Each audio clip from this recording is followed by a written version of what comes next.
Hello guys, today I am showing how to tie a cable in a correct way by using heavy duty cable tie gun. This is Greenleaf 45300. So let's get started.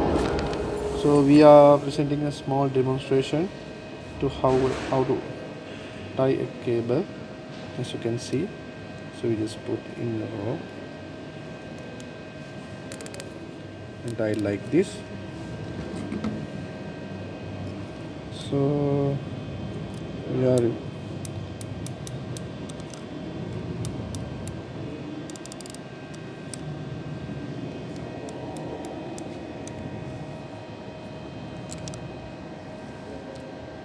once it comes the maximum level, it will break off like this. It has a very smooth cut, as you can see here.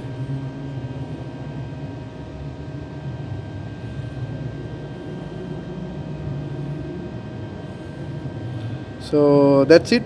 Thanks for watching and have a great day. Thank you.